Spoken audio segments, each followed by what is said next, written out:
দর্শক এই দেখেন, আজকে আমি আপনাদেরকে এমন একটা কাহিনী শোনাবো, তা শুনে আপনারা সবাই পাগল হয়ে যাবেন। এই যে বুড়ি ফেসবুকে টিকটকে পোলাইন সব পড়াইয়া, মানে আজকে দুইজন আসছে, আমরা ধরছি কি কারণে এই কাম করছে। আইসা দেখে উনি বুড়ি, এই সব ঘটনা আমি ওনার মুখ থেকেই শুনতে চাই। আপনি ফেসবুক চালান কি কারণে? আমার ইচ্ছে তাই। কেন আপনার ইচ্ছা? এই বয়সে কি কারো ফেসবুক চালান ইচ্ছা? আপনার তো এখন মরার সময় পড়ছে, মানে আপনার বয়স তো কম হয়নি, আপনি কেন এই কাম করেন? তো কি হয়েছে, আমার ভালো লাগছে, আমি সময় কাটাই। ছেলেদের সাথে কথা বলে ধোঁকাবাজি করে, এটা কোন ধরনের সময় কাটানো আপনার? আমি কাউকে ধোকা দেই নেই। এই বয়সে কি আপনার মতো আর দু একজন আছে যে এই কাম করতেছে? জীবনে শুনছেন আপনি? আপনি কেন এই কাম করেন? ফেসবুকে ফলাইন পটান, টাকা পয়সা খান, আপনি অন্য মানুষের পিক দিয়ে কেন মানুষকে ধোকা দেন? আমি কাউকে ধোকা দেই নেই। তাহলে আপনি ধোকা না দিলে কেন আজকে দুইজন লোক আসলো কেন? আপনার আইসা দেখে বুড়া মানুষ, মানে আপনি এই অবস্থা, তো আজকে তো ধরা খেয়ে গেছেন। এই ব্যাপারে আপনি কি বলতে চান বলেন তো, মানে ক্লিয়ার ভাবে বলেন তো, আপনি কি আসলে আপনি চান কি? আমি কাউকে ধোকা দেইনি, আমি জাস্ট মজা করি, টাইম পাস করি, কথা মজা বলি। করছেন ঠিক আছে, তাই মানুষ থেকে টাকা খান কেন?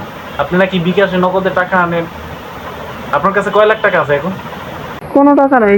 কোনো প্রমাণ আছে যে আমি মানুষের কাছ থেকে টাকা খাই? যদি প্রমাণ না থাকে তো আজকে মানুষ যে মুখে বললো, এটা কি প্রমাণ হয় না? মুখে বললেই হবে? আমি তো চাইলে তাদেরকে নিয়ে আসতে পারতাম, খালি আমি আপনার মান সম্মানের কথা ভেবে। কারণ আপনি মুরব্বী মানুষ, এখন বয়স হয়ে গেছে, কেন আপনি টাকা পয়সা খান, এগুলো যদি মানুষ শোনে তাহলে তো আপনার নামে খুবই বড় একটা বদনাম হয়ে যাবে। আর আপনার ছেলে সন্তানের মুখ দেখাইতে পারবে না, কারণ যে তার মা এই কাম করে বাসায় বৈশা, তার বয়স তো কম হয় নাই, সে যদি এই কাম করে তো কিভাবে, এটা কি তারা মাইনে নিত? আপনার ছেলে সন্তান এগুলো শুনলে কি ভাববে আপনারে বলেন তো একটু? আমি এরকম কিছুই করি আচ্ছা আপনি বলেন তো, আপনি যা করছেন এগুলো কি ঠিক করছেন কিনা? না, ঠিক করিনি, ভুল হয়ে গেছে। তা আপনি কি কারণে এতদিন এগুলো করছেন? এই পর্যন্ত কত টাকা খাইছেন বলো তো? কত টাকা পাইছেন? জানি না, হিসাব নেই। হিসাব নাই? আচ্ছা আপনার ছেলেরা খাওয়া খরচ দেয় না আপনার? না। এই কারণে আপনি এগুলো পেটের দায় করছেন, এগুলো আপনি এটা বলতে চান? হুম। পেট চলে এইভাবে আপনার? হ্যাঁ। আচ্ছা আপনি যে এতদিন ছেলেদেরকে পটাইছেন, যে ইয়ং ইয়ং বয়সী ছেলেদেরকে পটাইছেন, এরা কি আপনার সাথে দেখা করতে চায়নি? হ্যাঁ, চাইছে। কিন্তু আপনি কি দেখা করতে দেননি?